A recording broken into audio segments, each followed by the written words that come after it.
그날 그 영상을 보고 저는 도저히 눈을 뗄 수가 없었습니다. 한 발의 정밀 타격이 전 세계의 시선을 뒤흔들었고 저 역시 말을 잃었습니다. 오차 1.4m, 교과서에서나 보던 명중률, 그리고 그 무기에 새겨진 이름은 믿기 힘들게도 대한민국이었습니다. 지금 그 충격적인 이야기를 여러분께 들려드리려 합니다. 사연 시작 전 구독과 좋아요로 대한민국을 응원해주세요. 저는 라틴 아메리카에서 군사 분석 채널을 운영하고 있는 루이스 벨라스케즈입니다. 콜롬비아 공군에서 정찰 임무를 수행했던 경험을 살려 지금은 각국의 무기 체계와 전쟁 영상을 분석하는 일을 하고 있어요. 제 채널 구독자는 주로 중남미와 유럽의 군사 전문가들이 시청하고 있습니다. 몇 달 전 태국과 캄보디아 간 무력 충돌 당시 한 영상이 제 눈에 들어왔습니다. 국경지대에서 벌어진 소규모 교전이었는데 처음에는 늘 보던 것처럼 단순한 국지전 기록쯤으로 생각했어요. 이런 영상들은 일주일에 서너 개씩은 받아보거든요. 대부분은 화질도 좋지 않고 분석할 만한 가치도 크지 않아서 간단히 언급하고 넘어가는 경우가 많습니다. 하지만 그 장면을 본 순간 저는 화면 앞에서 말을 잃었습니다. 태국의 F-16 전투기가 투하한 한 발의 폭탄이 캄보디아 접경지의 군사 건물 지붕 한 부분만 정밀하게 날려버리는 모습이었거든요. 민가와 주변 시설은 거의 손상 없이 그대로 남아있었고요. 오차라고는 찾아볼 수 없는 교과서에나 나올 법한 정밀 타격이었습니다. 20년 넘게 이런 영상들을 분석해왔지만 이 정도 정밀도는 정말 드물어요. 보통 실전에서는 기상 조건, 조종사의 컨디션, 장비 오차 등 여러 변수가 작용해서 계획된 타격점에서 몇 미터씩은 벗어나기 마련이거든요. 그런데 이 폭탄은 마치 레이저로 그어놓은 선을 따라 날아가듯 정확히 목표 지점에 착탄했습니다. 이건 집이 U-62단위인가? 당연히 그렇게 생각했어요. 미국산 정밀 유도 폭탄 말이죠. 레이시온에서 개발한 스몰 다이어미터 봄이나 록히드 마틴의 JDAM 시리즈 정도는 되어야 저런 정밀도가 나올 거라고 판단했습니다. 태국도 미국과 군사협력 관계니까 충분히 가능한 일이었고요. 그런데 영상을 정지해서 확대해보니 폭탄 표면에 적혀있는 낙서가 보였습니다. 헐로 훈센, 캄보디아 총리를 겨냥한 조롱의 메시지였습니다. 그리고 바로 옆에 작게 쓰여있는 알파벳 몇 글자가 제 눈에 들어왔어요. KGB. 처음엔 잘못 본 줄 알았습니다. 화질이 좋지 않아서 JDAM의 시리얼 넘버를 잘못 읽은 건 아닐까 생각했어요. 하지만 몇 번을 확대해서 봐도 분명했습니다. 그건 제가 단 한 번도 진지하게 다뤄본 적 없는 나라, 대한민국에서 만든 폭탄이라는 뜻이었으니까요. 20년 넘게 군사 분석을 해오면서 저는 늘 같은 패턴으로 무기를 평가해왔어요. 미국, 러시아, 이스라엘, 독일, 프랑스 이런 나라들의 기술이 세계 표준이고 나머지는 그 아류품이거나 조리품 정도로 여겨왔거든요. 물론 최근 들어 중국의 부상도 인정하고 있었지만 여전히 서방 기술의 모방 수준이라고 생각했습니다.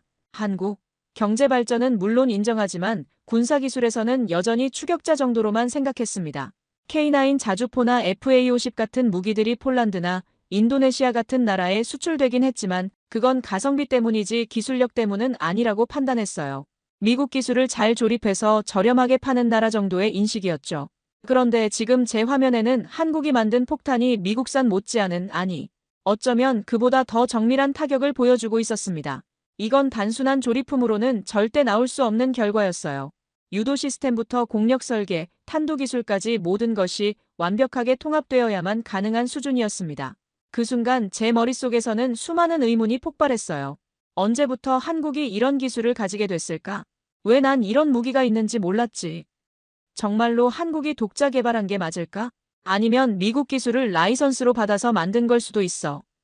저는 그날 밤 영상을 수십 번 되돌려보면서 모든 프레임을 분석했습니다. 폭탄의 비행 궤적, 날개의 형태, 유도 방식, 착탄 각도. 제가 알고 있던 어떤 기존 무기와도 완전히 일치하지 않았어요. 특히 날개의 형상은 미국의 GBU 시리즈와는 확연히 달랐습니다. 더 날렵하고 효율적인 설계로 보였어요.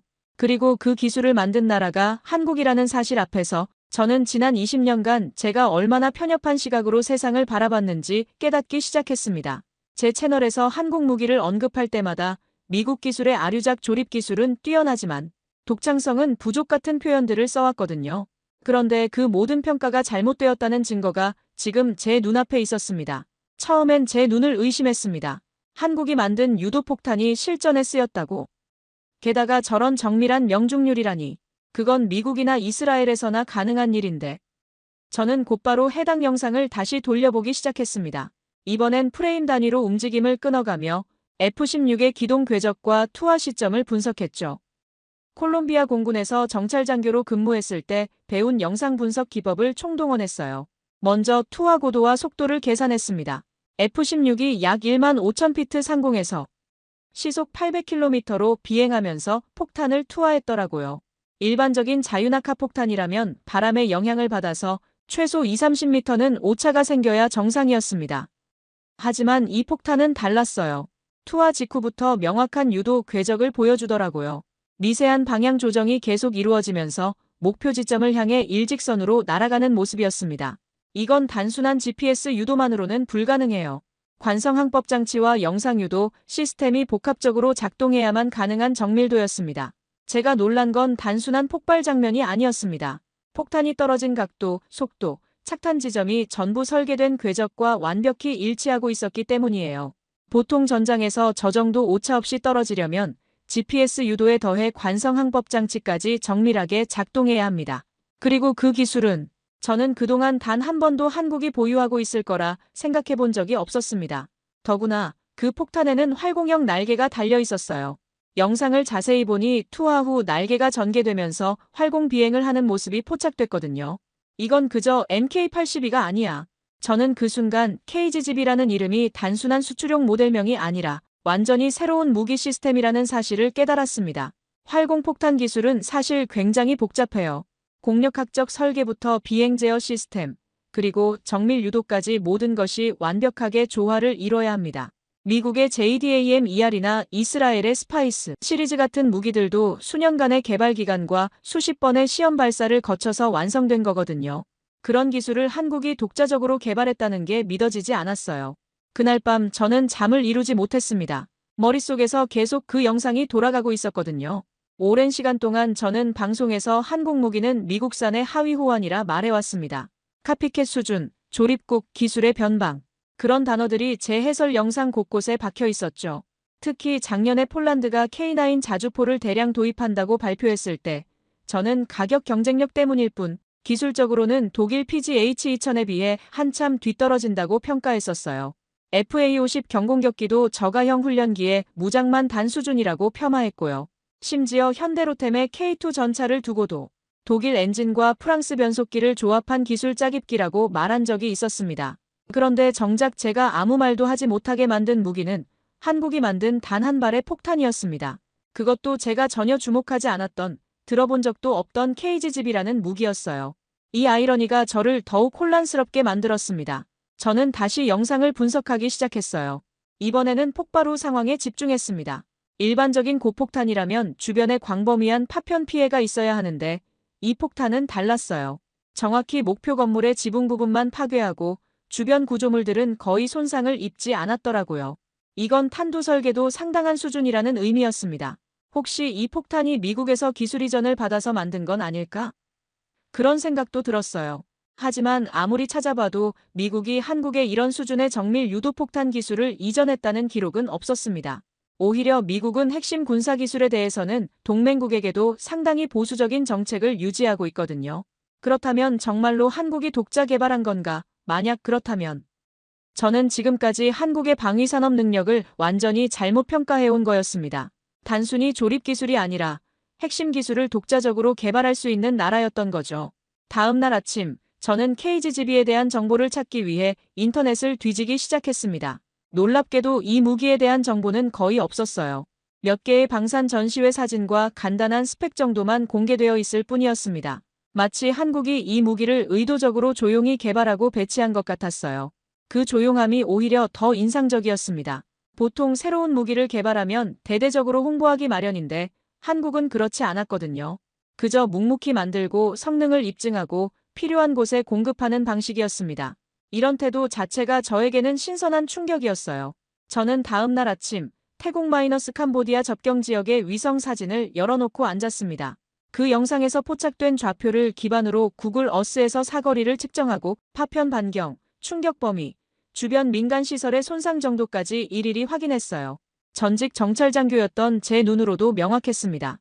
타격 오차는 1.4m. 군사작전에서 이 수치는 거의 예술에 가까워요.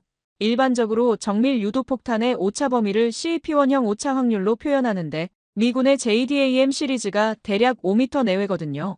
이스라엘의 스파이스 시리즈가 3m 정도로 알려져 있고요. 그런데 KGB는 그보다 훨씬 정밀했습니다. 이건 단순히 GPS 유도만으로는 불가능한 수준이에요. 저는 컴퓨터 화면에 표시된 좌표를 다시 한번 확인했습니다. 북위 14도 23분 17초, 동경 102도 58분 44초. 타격 목표였던 캄보디아군 초소의 정확한 중심점이었어요. 위성사진으로 확인해보니 그 건물은 가로 세로 각각 12m 정도의 작은 구조물이었는데 폭탄이 정확히 그 중앙에 떨어진 거였습니다. 더 놀라운 건 피해 양상이었어요. 해당 건물은 표면만 날아갔고 내부 구조체는 일부러 비껴간 듯 보존되어 있었습니다. 콘크리트 기둥들은 그대로 서 있고 다만 지붕과 상층부만 정밀하게 제거된 상태였어요. 이건 정밀 유도 폭탄이 아니라면 절대 나올 수 없는 결과입니다. 주변 상황도 마찬가지였어요. 타격 지점에서 불과 15m 떨어진 곳에 민가가 있었는데 그 집의 창문 하나 깨지지 않았더라고요. 30m 거리에 있던 학교 건물도 마찬가지였고요. 이 정도 정밀도라면 도심지 작전에서도 부담 없이 사용할 수 있는 수준이었습니다. 처음엔 미국에서 제공한 GBU 시리즈를 태국이 썼을 수도 있겠지라고 생각했죠.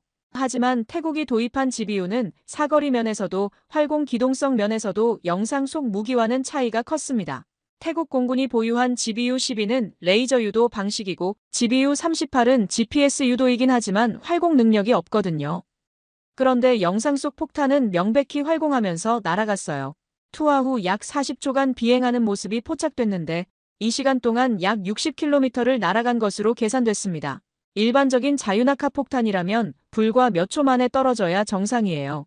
이건 분명히 추진력 없이도 장거리를 비행할 수 있는 활공 폭탄이었습니다. 제가 놀랄 수밖에 없었던 이유는 그 무기에는 한국이라는 이름이 새겨져 있었기 때문입니다. KGB, 한국형 GPS 유도 폭탄. 처음엔 이름만 봐도 어딘가 복제품 같다는 인상을 받았습니다. 마치 K 시리즈라는 네이밍 자체가 미국의 무기 체계를 모방한 것처럼 느껴졌거든요. 하지만 실전은 다르게 말하고 있었죠. 영상 속 폭탄의 날개는 미국 GBU와는 형태가 달랐고 유도 궤적은 한치의 흔들림 없이 비행하고 있었습니다. 특히 착탄 직전의 기동을 보면 마지막 순간까지 궤도를 조정하면서 정확히 목표점에 도달하더라고요. 이건 상당히 정교한 제어 알고리즘이 있어야 가능한 일이에요. 저는 군사 관련 데이터베이스를 뒤져서 KGB의 기본 스펙을 찾아봤습니다. 중량 250kg, 사거리 100km 이상, CP 3m 이하라고 되어 있더라고요. 그런데 실제 영상에서는 그보다 훨씬 정밀한 성능을 보여줬습니다. 공개된 스펙보다 실제 성능이 더 우수한 거였어요. 이런 경우는 보통 두 가지 이유 때문입니다. 첫째는 보안상의 이유로 실제 성능을 축소 발표하는 경우, 둘째는 지속적인 개선을 통해 초기 스펙을 뛰어넘은 경우죠. 어느 쪽이든 한국의 기술력이 생각보다 훨씬 높다는 걸 의미했습니다. 게다가 명중 후에도 2차 피해를 최소화하는 듯한 정밀도. 그건 단순히 무기 성능 이상의 개발 철학이 느껴지는 순간이었습니다. 무차별적인 파괴가 아니라 정확한 목표만을 제거하려는 의도가 명확했어요. 이런 철학은 민간인 피해를 최소화해야 하는 현대전의 요구사항과 정확히 부합하는 것이었습니다. 한국이 이 정도 기술을 갖추고 있었구나. 저는 계속해서 의심했지만 숫자는 거짓말을 하지 않았습니다. 1.4m라는 오차, 60km라는 활공거리, 그리고 제로에 가까운 부수 피해. 이 모든 것이 KGB라는 한국산 무기의 실력을 증명하고 있었어요. 그날 저는 제 방송을 녹화하지 못했습니다. 처음으로 제 말보다 사실이 더 크게 말하고 있었습니다. 20년간 쌓아온 제 군사 분석 경력에서 가장 당황스러운 하루였어요. 한국이라는 나라가 제 모든 편견을 산산조각 내버린 거였습니다. 더 충격적이었던 건 이 모든 성과를 한국이 조용히 이뤄냈다는 사실이었어요. 대대적인 홍보나 과시 없이 그저 묵묵히 기술을 개발하고 실전에서 검증받은 거였습니다. 이런 태도 자체가 저에게는 완전히 새로운 경험이었어요. 저는 계속해서 KGB에 대해 파고들었습니다. 국방 관련 논문부터 한국 방산 전시회 자료, 유튜브에 남겨진 기술 설명까지 찾을 수 있는 건 모두 찾아보며 이 무기가 도대체 어떻게 만들어졌는지 분석했어요. 놀랍게도 이 폭탄은 단순한 미국 기술의 모방품이 아니었습니다. 한국국방과학연구소가 중심이 되어 LIGNX1이라는 방산 기업이 자체 개발한 유도 시스템을 적용한 독자 모델이었죠. 미국처럼 전술 위성 체계에 의존하지 않고도 자체 유도 시스템으로 100km 이상을 날아가 정확히 목표를 타격할 수 있는 폭탄. 그건 분명히 선진 무기 체계였습니다. 제가 찾아본 자료에 따르면 KGB는 2018년부터 본격적인 개발이 시작됐더라고요. 기존의 MK-82 범용 폭탄을 기반으로 하되 유도 키트를 완전히 새로 설계한 거였어요. 특히 INS GPS 복합 유도 시스템은 한국이 독자적으로 개발한 기술이었습니다. 그게 정말 어려운 일이라는 것을 저는 알고 있었습니다. 관성항법 장치만 해도 굉장히 정밀한 기술이 필요해요. 자이로스코프와 가속도계를 이용해서 폭탄의 위치와 자세를 실시간으로 계산해야 하거든요. 여기에 GPS 신호가 끊어져도 계속 목표를 향해 날아갈 수 있도록 하는 백업 시스템까지 갖춰야 하고요. 이런 기술은 보통 미국, 러시아, 프랑스 정도에서나 보유하고 있는 수준이에요. 그런데 한국이 이걸 해낸 거였습니다. 더 놀라운 건 단순히 기술을 모방한 게 아니라 나름대로의 독창성을 가미했다는 점이었어요.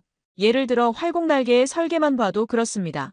미국의 GBU-39나 프랑스의 AASM과는 완전히 다른 형태였거든요. KGB의 날개는 더 가늘고 긴 형태로 설계되어 있었어요. 이건 활공비를 높여서 더 멀리 날아갈 수 있도록 하는 설계였습니다. 실제로 동급 폭탄들과 비교해보니 KGB가 가장 긴 사거리를 자랑하더라고요. 250kg급 폭탄으로 100km 이상 날아간다는 건 정말 대단한 일이에요. 더 놀라운 건 이 무기를 태국이 실전에 썼다는 사실이었습니다. 사우디에 수출된 적은 있었지만 실전 기록은 거의 없던 무기였기에 태국의 선택은 무모함이 아니라 자신감으로 느껴졌어요. 한국과의 신뢰가 있었기 때문에 가능했겠구나. 저는 그때 처음으로 그렇게 생각했습니다. 태국이 왜 KGB를 선택했는지 조사해봤어요. 태국 공군은 원래 미국의 GBU 시리즈를 주력으로 사용하고 있었거든요. 그런데 2022년부터 한국산 무기에 관심을 보이기 시작했더라고요. FA-50 경공격기를 도입하면서 한국 방산업체와의 관계가 깊어진 게 계기였던 것 같아요.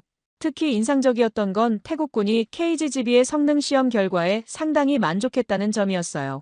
공개된 자료는 많지 않았지만 태국에서 실시한 사격 시험에서 연속 5발, 모두 CP 2m 이내에 명중했다는 기록이 있더라고요. 이 정도면 세계 최고 수준의 정밀도예요. 그리고 다시 떠올랐습니다.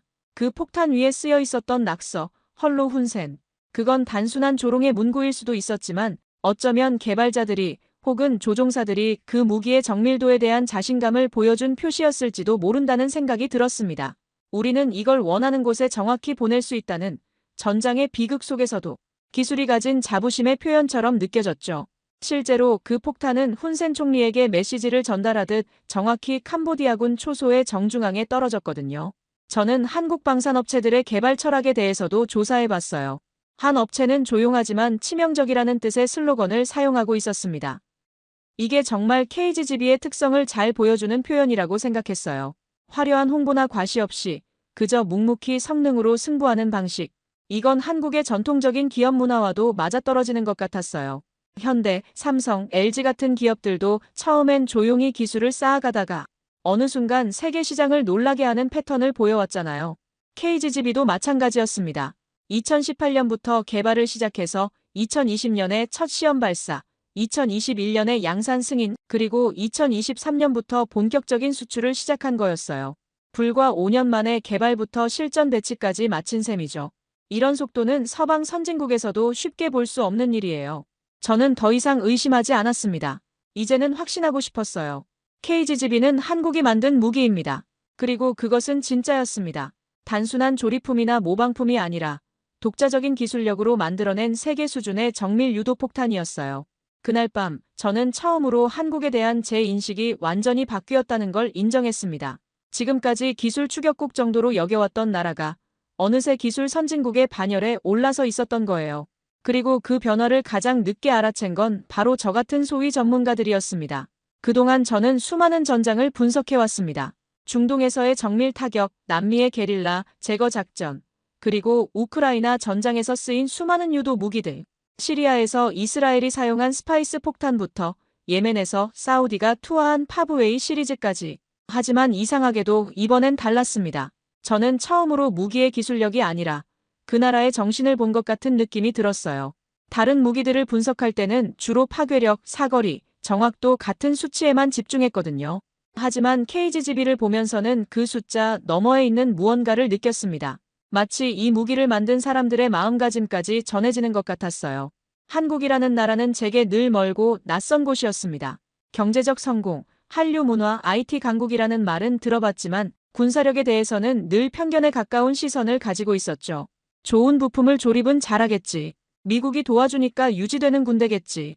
지금 돌이켜보면 부끄러운 생각입니다.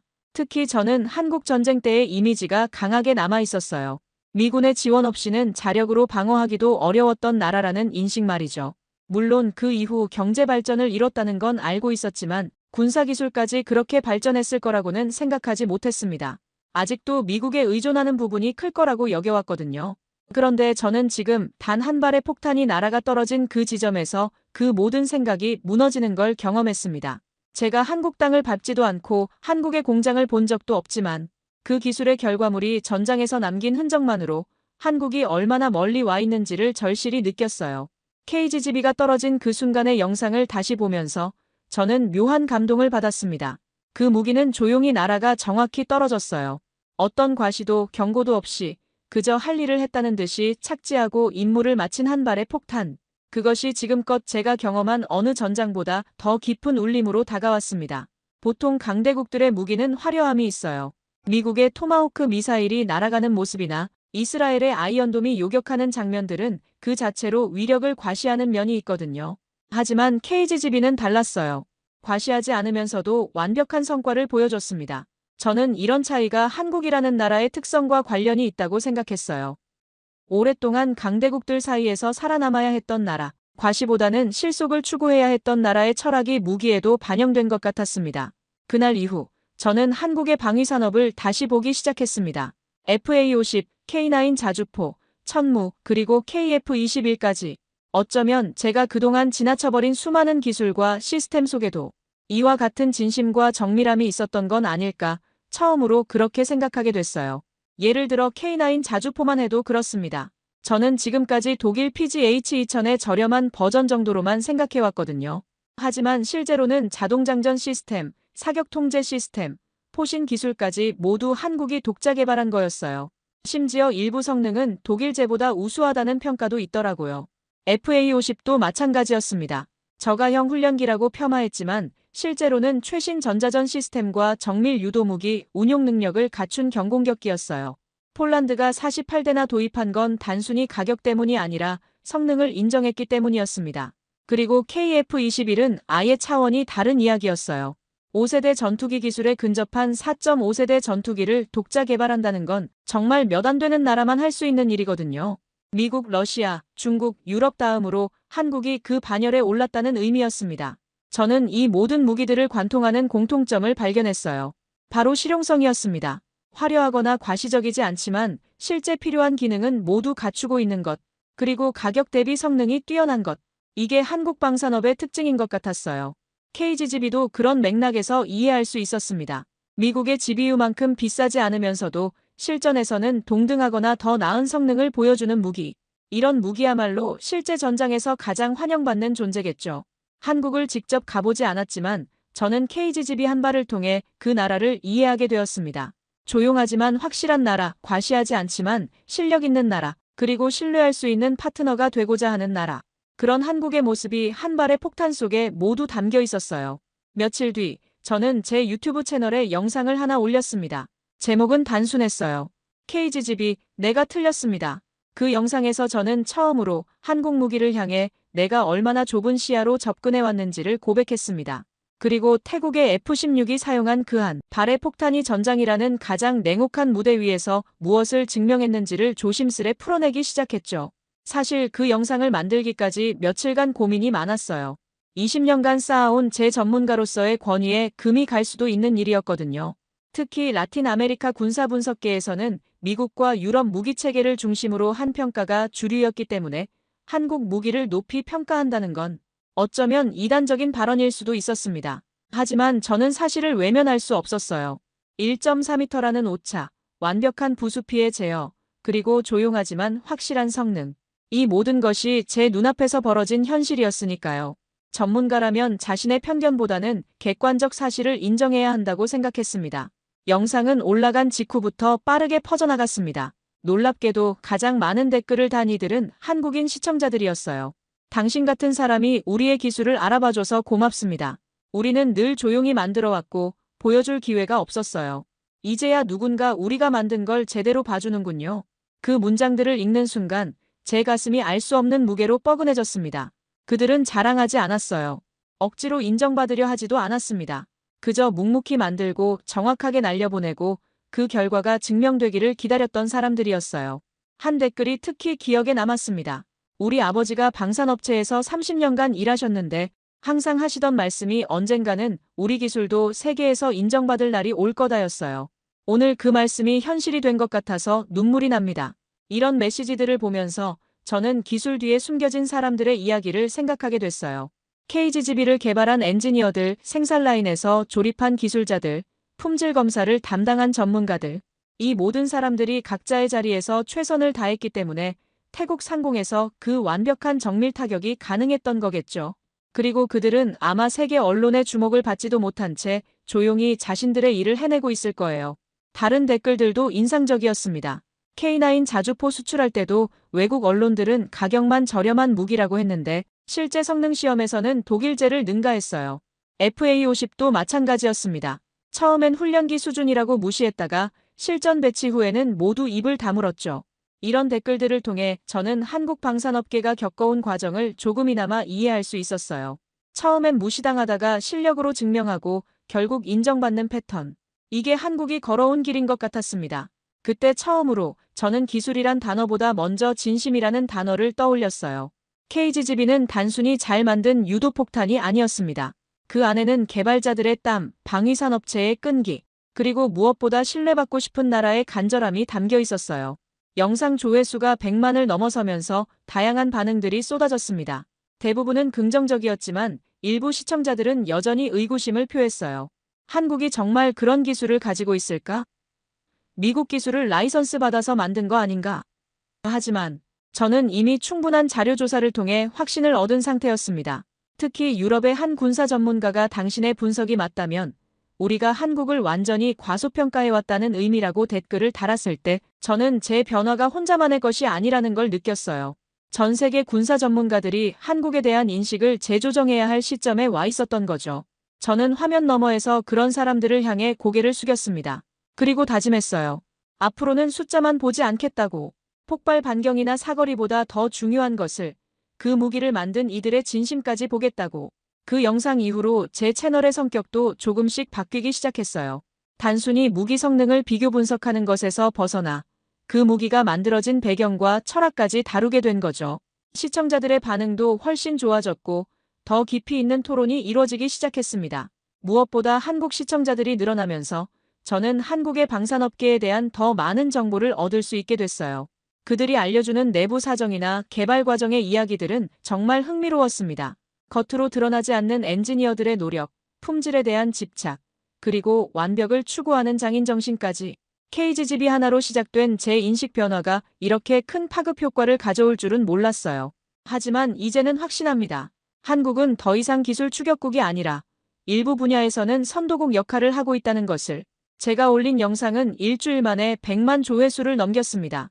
그리고 그 댓글 속에는 단지 감동만 있는 것이 아니었어요. 누군가는 우리는 KGGB를 만들었지만 그것을 제대로 말할 기회가 없었다고 했고, 또 누군가는 한국 기술은 언제나 실전에서 조용히 입증되길 바랐다고 말했죠. 그 댓글들을 읽으며 저는 깨달았습니다. 한국은 지금껏 기술로 말해왔고 세상은 그걸 너무 늦게 들여다봤다는 것을. 특히 한 댓글이 제 마음을 움직였어요. 저희 회사에서 KGGB 개발할 때 해외 바이어들이 와서 시연을 봤는데 다들 놀라더라고요.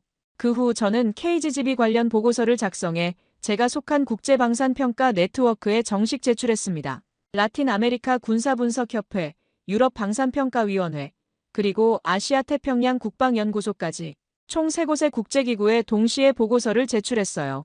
해당 무기는 단순히 GBU 시리즈의 대체품이 아닌 독자적 기술과 전략적 유연성을 갖춘 활공 유도폭탄이다. 그 한 문장을 쓰면서 제 손은 처음으로 한국의 무기체계를 공식적으로 높이 평가한 사람이라는 책임을 느꼈습니다. 20년간 군사 분석을 해오면서 이렇게 확신에 찬 평가를 내린 건 정말 드문 일이었어요. 보고서에는 태국 캄보디아 접경 지역에서의 실전 사례, 정밀도 분석, 그리고 기존 서방 무기 체계와의 비교 분석까지 포함시켰습니다. 특히 1.4m라는 오차는 현존하는 동급 무기 중 최고 수준이라고 명시했어요. 이는 객관적 사실이었거든요. 몇 주 뒤 폴란드 국방부가 FA-50 경공격기에 KGB 도입을 위한 실무 절차를 밟고 있다는 소식을 들었습니다. 유럽 시장이, 그것도 나토 회원국이 이 무기를 도입하려 한다는 사실에 저는 감탄과 감동이 동시에 밀려왔어요. 제가 쓴 보고서가 어느 정도 영향을 미쳤는지는 모르겠지만 적어도 국제사회가 한국 무기를 새롭게 바라보기 시작했다는 건 분명했습니다. 폴란드의 결정은 단순한 구매가 아니었어요. 폴란드는 이미 미국의 F-16과 독일의 토네이도를 운용하고 있는 나라거든요. 그런 나라가 한국의 FA-50과 KGB를 선택했다는 건 성능을 인정했다는 의미였습니다. 가격 경쟁력만으로는 설명할 수 없는 선택이었어요. 한국은 이제 수출을 논의하는 위치가 되었구나. 이건 단순한 판매나 거래가 아니었습니다. 한국이 만든 기술이 다른 나라의 전술 교범에 들어가기 시작한 순간이었죠. 전투기, 포탄, 유도장비 하나하나에 한국의 철학과 기준이 세계 표준이 되어가고 있었습니다. 노르웨이에서도 비슷한 움직임이 있었어요. 노르웨이 국방연구소에서 K9 자주포와 KGB의 조합에 관심을 보인다는 소식이 들려왔거든요. 북유럽의 혹독한 환경에서도 안정적으로 작동하는 한국 무기의 신뢰성을 높이 평가한다는 내용이었습니다. 이런 변화들을 지켜보면서 저는 한국 방산업의 전략이 얼마나 치밀했는지 깨닫게 됐어요. 처음에는 가성비로 시장에 진입하고 실전에서 성능을 입증한 후 점차 고급 시장으로 확장해 나가는 방식. 이건 한국 기업들이 반도체, 자동차, 조선업에서 보여준 패턴과 정확히 일치했습니다. 특히 KGB의 경우 처음에는 중동과 동남아시아 시장을 겨냥했는데 실전 성과가 입증되자 유럽 시장까지 관심을 보이기 시작한 거예요. 이런 단계적 접근법이 한국 방산업의 특징인 것 같았습니다. 제 보고서가 국제방산계에 미친 영향도 예상보다 컸어요. 유럽의 몇몇 방산 전문지에서 KGB에 대한 후속 기사들이 나오기 시작했거든요. 조용한 혁신 한국의 정밀 유도무기가 바꾸는 게임의 룰 같은 제목의 기사들이었습니다. 그리고 저는 그 흐름을 늦게나마 바로잡기 시작한 단 한 사람으로서의 책임을 조금은 다한 것 같았어요. 편견 없는 시각으로 사실을 전달하는 것. 그게 진짜 전문가가 해야 할 일이라고 생각했거든요. 하지만 더 중요한 건 이제 시작이라는 점이었습니다. KGB는 한국 방산업의 실력을 보여주는 하나의 사례일 뿐이에요. KF-21, K2 전차, 차세대 구축함 등 앞으로 더 많은 한국산 무기들이 세계 무대에서 검증받을 날이 올 거라고 확신했습니다. 그날 이후 저는 한국을 바라보는 시각이 완전히 달라졌어요. 더 이상 추격하는 나라가 아니라 함께 달리는 나라, 어쩌면 일부 분야에서는 앞서가는 나라로 인식하게 된 거죠. 그리고 그 변화의 출발점에는 태국 상공에서 떨어진 한 발의 KGB가 있었습니다.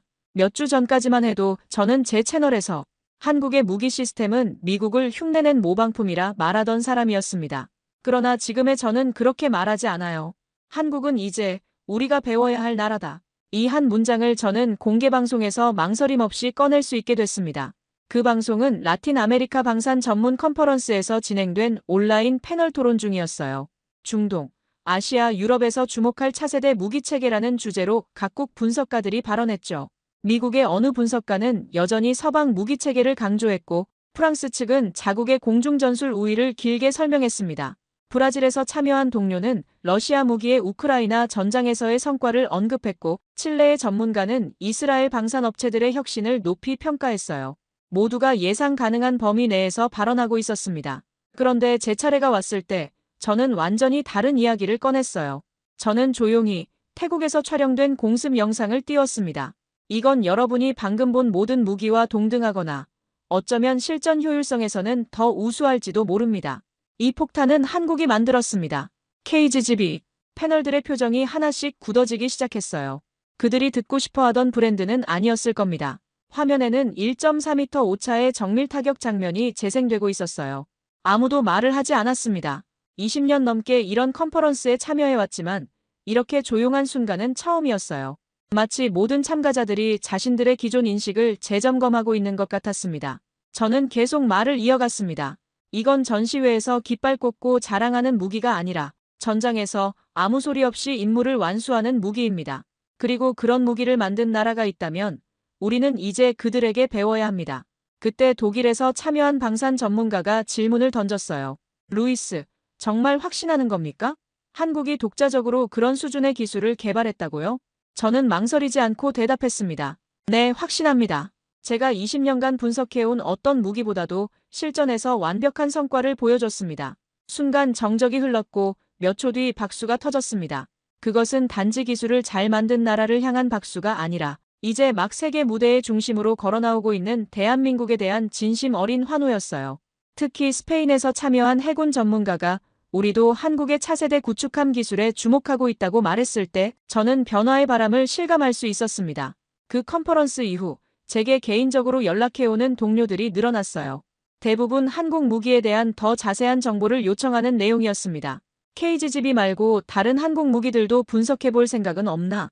K9 자주포의 실제 성능은 어느 정도인가? 이런 질문들이 쏟아졌어요. 아르헨티나의 한 분석가는 우리 해군이 한국산 호위함 도입을 검토 중인데 전문가 의견을 듣고 싶다고 했고, 콜롬비아 국방부 관계자는 FA-50에 대한 객관적 평가를 부탁한다고 요청해왔습니다. 이런 반응들을 보면서 저는 제 한마디가 얼마나 큰 파급 효과를 가져왔는지 깨달았어요. 그날 이후 저는 자주 이런 생각을 합니다. 우리는 늘 강대국들만을 모방하며 따라가는 것이 전부라고 믿어왔지만 이제는 그 방향을 돌려야 할 때가 온 것이 아닐까? 그리고 그 변화는 한 발의 KGB로부터 시작되었습니다. 특히 인상적이었던 건 젊은 군사 전문가들의 반응이었어요. 기존 세대와 달리 그들은 한국의 기술 발전을 자연스럽게 받아들이더라고요. 왜 한국이 안 됩니까? 반도체, 조선, 자동차에서 이미 증명했잖아요 라는 식으로 말이죠. 이런 세대 차이를 보면서 저는 한국에 대한 인식 변화가 이미 시작됐다는 걸 느꼈어요. 9세대 전문가들은 여전히 의구심을 표하지만 신세대는 한국을 당연한 기술 강국으로 받아들이고 있었습니다. 제가 속한 라틴 아메리카 군사분석협회에서도 변화가 일어났어요. 올해 연례보고서에 주목할 신흥방산국이라는 항목이 새로 생겼는데 그 첫 번째로 한국이 언급됐거든요. 작년까지만 해도 상상할 수 없었던 일이었습니다. 더 놀라운 건 제 고국 콜롬비아에서의 반응이었어요. 콜롬비아 공군 참모총장이 직접 제게 연락해서 한국 무기에 대한 브리핑을 요청한다고 했거든요. 제가 현역 시절 함께 근무했던 상관이었는데, 루이스, 내가 그렇게 확신한다면 우리도 검토해봐야겠다고 말씀하셨어요. 그 순간 저는 정말 큰 책임감을 느꼈습니다. 제 한마디가 한 나라의 무기 도입 결정에까지 영향을 미칠 수 있다는 걸 깨달았거든요. 하지만 동시에 뿌듯함도 있었어요. 편견 없는 시각으로 사실을 전달한 결과가 이렇게 의미 있는 변화로 이어지고 있다는 것이었으니까요. 방송 이후 제 채널은 이전보다 훨씬 더 다양한 구독자들로 북적이기 시작했습니다. 놀랍게도 그중 다수는 한국 시청자들이었어요. 그들은 단지 무기 성능에 놀란 게 아니라 자국의 기술을 진심으로 바라봐준 시선 하나에 깊은 감동을 느끼고 있었습니다. 우리는 늘 조용히 만들어왔어요. 처음으로 정직한 평가를 받은 느낌입니다. 이제는 한국도 남을 따라가기만 하진 않는다는 걸 알았어요. 그들의 메시지를 읽으며 저는 묘한 감정에 빠졌어요. 그건 부끄러움이기도 했고 존경이기도 했으며 어쩌면 제가 평생 쫓아왔던 힘의 질서가 바뀌고 있다는 실감이기도 했습니다. 특히 한 댓글이 저를 깊이 움직였어요. 제 아들이 LIG 넥스1에서 KGB 개발에 참여했는데 밤낮 없이 일하면서도 언젠가는 우리 기술이 세계에서 인정받을 거다라고 말하곤 했어요. 오늘 그 말이 현실이 된 것 같아서 정말 감사합니다. 이런 개인적인 이야기들을 접하면서 저는 기술 뒤에 숨겨진 수많은 사람들의 노력을 생각하게 됐습니다. 저는 방송에서 한국을 언급할 때 더 이상 조심스럽지 않아요. 오히려 확신에 찬 목소리로 말합니다. 그들은 이미 기술을 만들었고 이제는 그 기술을 통해 신뢰를 쌓아가고 있다고요. 실제로 KGB 이후 한국 무기에 대한 국제사회의 관심이 급격히 높아지고 있거든요. 이런 변화를 실감할 수 있었던 건 각국 방산업체들의 반응이었어요. 터키의 한 방산업체에서는 한국과의 기술 협력 가능성을 타진해왔고, 브라질에서는 K9 자주포의 남미 생산 라이선스에 관심을 보였습니다. 심지어 독일의 라인메탈에서도 한국 기업과의 파트너십을 언급하기 시작했어요. 제5국 콜롬비아의 군 관계자들이 한국 FA-50에 관심이 있다는 보도를 접했을 때 저는 놀라지 않았습니다. 이제는 당연한 일처럼 느껴졌기 때문이에요. 그들이 만든 것은 단순한 무기가 아니라 믿고 쓸 수 있는 무기라는 명성 그 자체였으니까요. 콜롬비아 공군에서 제게 비공식적으로 연락이 왔어요. KGB와 FA-50의 조합에 대한 평가를 부탁한다는 내용이었습니다. 제가 현역 시절 함께 근무했던 동료들이 이제는 한국 무기를 진지하게 검토하고 있다는 사실이 감개무량했어요. 더 놀라운 건 다른 라틴 아메리카 국가들의 반응이었습니다. 페루에서는 국경 지역 방어용으로 KGB 도입을 검토 중이라는 소식이 들려왔고, 에콰도르에서도 한국산 무기의 성능 평가를 위한 전문가 파견을 요청했다고 하더라고요. 사실 KGB에 대해 알게 된 그날, 저는 한국을 가보지도 않았고 한국인을 직접 만난 적도 없습니다. 하지만 저는 지금 그 무기 하나만으로 한국이라는 나라의 태도와 품격을 느꼈어요. 그것은 단지 강력함이 아니라 책임감 있는 힘이었습니다. 특히 KGB의 설계 철학이 인상적이었어요. 최대한의 파괴력보다는 정밀한 타격, 무차별적 공격보다는 부수 피해 최소화. 이런 접근법은 현대전의 윤리적 요구사항과 정확히 부합하는 것이었습니다. 힘을 가졌지만 그것을 함부로 쓰지 않으려는 철학, 그게 바로 한국의 무기가 보여준 모습이었어요. 제 유튜브 채널 구독자 수도 급격히 늘어났습니다. 특히 아시아 지역 구독자들이 많이 늘어났는데 대부분 객관적이고 공정한 분석을 높이 평가한다는 반응이었어요. 편견 없는 시각으로 사실을 전달하는 것, 그게 진짜 전문가의 역할이라는 걸 새삼 깨달았습니다. 한국 시청자들 중에는 방산업체 관계자들도 많았어요. 그들이 알려주는 내부 정보들은 정말 흥미로웠습니다. KGB는 사실 공개된 성능보다 훨씬 뛰어나다. 차세대 버전은 더욱 놀라운 성능을 보여줄 것이다. 같은 이야기들이었어요. 그리고 그것은 이 세계가 가장 늦게 알아채기 시작한 한국의 진짜 무기였는지도 모릅니다. 화려한 과시나 거대한 홍보 없이 그저 필요한 곳에서 정확한 성능을 보여주는 것. 그게 바로 한국식 접근법이었어요. 제가 받은 가장 인상적인 메시지 중 하나는 이런 것이었습니다. 한국은 무기를 만드는 게 아니라 평화를 지키는 도구를 만든다고 생각해요. KGB도 그런 철학에서 나온 거예요. 이 문장을 읽는 순간 저는 왜 한국 무기가 세계 여러 나라에서 환영받고 있는지 이해할 수 있었습니다. 강력하지만 위협적이지 않고 정밀하지만 과시적이지 않은 무기. 그리고 그런 무기를 만드는 나라에 대한 신뢰.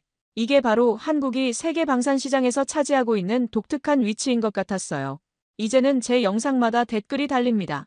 우리 기술을 이렇게 바라봐줘서 고맙습니다. 한국을 있는 그대로 봐준 사람, 처음입니다. 처음엔 이런 반응이 낯설었어요. 그러나 시간이 지날수록 저는 그 말들 속에서 작은 자부심과 긴 기다림의 흔적을 느끼게 됐습니다. 한국 시청자들과의 소통이 늘어나면서 저는 한국 방산업계의 또 다른 면들을 알게 됐어요. 그들이 얼마나 품질에 집착하는지, 얼마나 세심하게 테스트를 반복하는지에 대한 이야기들이었습니다. KGB 하나 만들 때도 수백 번의 시뮬레이션과 수십 번의 실제 발사 시험을 거쳤다는 내부자의 증언도 있었어요. 이런 완벽주의적 접근법이 바로 1.4m라는 경이로운 정밀도의 비결이었던 거죠. 한 번에 성공하려고 하지 않고 계속해서 개선하고 발전시켜 나가는 자세. 이게 한국 엔지니어들의 특징인 것 같았습니다. KGB는 제게 단지 한 발의 폭탄이 아니었어요. 그건 하나의 질문이었습니다. 당신은 지금까지 어떤 눈으로 우리를 봤습니까? 그 질문에 저는 오래전부터 잘못된 답을 해왔습니다. 무기를 숫자로만, 브랜드로만, 강대국의 논리로만 바라보았던 제 시선은 언제나 한국을 외면하고 있었어요. 20년간 군사 분석을 해오면서 저는 늘 같은 패턴으로 생각해왔거든요. 미국이 최고, 러시아가 그 다음, 유럽이 그 뒤를 따르고 나머지는 모두 아류작. 이런 단순한 위계질서 속에서 한국은 항상 추격그룹에 머물러 있었습니다. 하지만 이제는 말할 수 있어요. 한국은 그 모든 기준을 조용히 넘어서고 있습니다. 강대국의 허락 없이 오직 자신들만의 기술력과 집념으로 세계를 설득하고 기술로 감동을 만들어가고 있는 나라입니다. KGB는 그 증거 중 하나였을 뿐이에요. 그 이름은 이제 저에게 하나의 상징이에요. 정확함, 신뢰, 그리고 진심. 화려한 마케팅이나 과시적인 홍보 없이도 실력만으로 인정받을 수 있다는 것을 보여준 상징 말이죠. 최근 들어 제 채널에서는 한국 무기에 대한 문의가 계속 들어오고 있어요. K9 자주포, FA50, KF21, 심지어 차세대 전투함까지. 이제는 한국이 만든다는 것 자체가 품질의 보증서가 된 것 같습니다. 이런 변화를 3년 전만 해도 상상할 수 있었을까요? 기술은 무기가 될 수 있지만 진심은 국경을 넘는 힘이라는 것을 한국을 보고 깨닫게 되었습니다. 이제는 확신합니다. 한국은 더 이상 누군가를 따라가는 나라가 아니라 다른 나라들이 배우고 싶어하는 나라가 되었다는 것을. 제가 속한 국제방산 분석 네트워크에서도 한국에 대한 평가가 완전히 바뀌었어요. 올해 발간된 글로벌 방산 트렌드 2025 보고서에서 한국은 주목할 신흥 강국이 아니라 확립된 기술 선진국으로 분류됐거든요. 이런 변화에 제가 조금이나마 기여했다고 생각하니 뿌듯했습니다. 앞으로 제 역할은 더욱 중요해질 것 같아요. 편견 없는 시각으로 각국의 군사기술을 평가하고 진짜 실력을 가진 나라와 무기를 제대로 알리는 것. 그게 진정한 전문가가 해야 할 일이라고 생각합니다. 세상은 생각보다 빠르게 변하고 있고 진짜 실력을 가진 나라는 조용히 그 변화를 주도하고 있다는 것을. 그리고 한국은 바로 그런 나라였습니다. 이제 저는 확신을 가지고 말할 수 있어요. 한국을 주목하세요. 그들이 보여줄 다음 혁신이 또 어떤 놀라움을 선사할지 정말 기대됩니다. 한국이 보여준 것은 단순한 기술력이 아니었어요. 그것은 진정성이었고 책임감이었으며 끊임없는 노력이었습니다. 그리고 그런 가치들이야말로 이 변화무쌍한 세계에서 가장 필요한 힘이었습니다. 저는 앞으로도 그 모든 순간을 지켜보며 사실을 있는 그대로 전달하려고 합니다. 오늘 사연에 대한 여러분의 생각을 댓글로 남겨주세요. 감동뭉클에서는 여러분의 소중한 마음을 모아 사연 주인공들에게 전해드리고 있습니다. 여러분 주변에 감동적이거나 재미있는 실제 사연들을 제보받고 있으니 언제든 저희 공식 메일로 제보해주세요. 오늘 들려드린 사연에 공감하셨다면 구독과 좋아요 눌러주시고 주변 분들과도 공유해주세요. 여러분의 작은 관심과 응원이 더욱 좋은 콘텐츠를 만드는 데 큰 힘이 됩니다. 오늘도 여러분의 하루의 작은 즐거움이라도 되었기를 바라며 지금까지 감동뭉클이었습니다. 끝까지 시청해주셔서 감사합니다. 다음에 더 감동적인 사연으로 찾아뵙겠습니다.